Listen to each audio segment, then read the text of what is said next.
janë bërë 40 vjet apo jo që nga vdekja.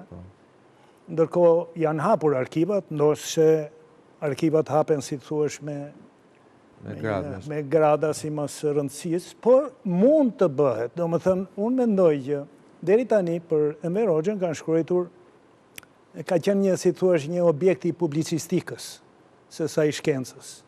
Po, janë zbuluar dokumente, fakte, janë nxjerrë. Merret një dokument, ose edhe njerëz cilët kanë mësuar në atë kohë, padyshim që kanë shprehur edhe ata ndjenjat, përvojat e tyre negative apo jo me regjimin në përgjithësi edhe me vetë personin e Enver Hoxhës. Por nuk mund të thuash tani që Gjermania, ashtu si Gjermania ka dënuar Hitlerin, dëgjosh Hitleri ka mbi shpatulla, sa i thonë një 35 milion jetë njerëzish dhe popull të huaj. Shifrat të tilla e bën diskutimin? Dhe popull të huaj, domethënë Hitleri ka pushtuar vende të tjera, as bëhet fjalë.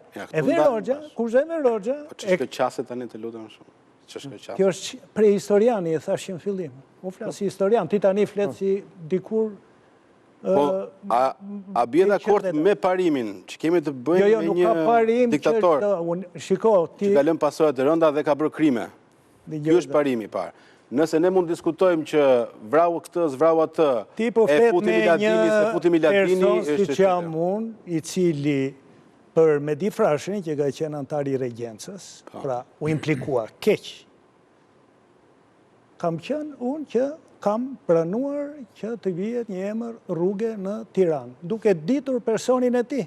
Çdo njeri ka në jetën e tij, nuk kemi ne figura të pastra. Është dhe një cikël biologjik i njerëzve, që në një moment janë... Pra, mendoni se do të ketë një rrugë për Enver Hoxhën? Tani, po të them për Medi Frashin, po të them se kush jam unë. Medin Frashin, Mitat Frashin gjithashtu. Edhe për Mitat Frashin ka një periudhë të lavdishme, ka një periudhë të fundit në cilin u implikua keq. Dhe Enver Hoxha i po flasim ne, është drejtuesi i Partisë Komuniste. Dakor? E cila propagandoi, organizoi dhe drejtoi luftën kundër pushtuesit nazifashist. Që solli çlirimin e vendit, që solli shpëtimin e coptimit të mëtejshëm të Shqipërisë. Këto ju duhet i dini, që edhe në 46 mund të diskutojmë.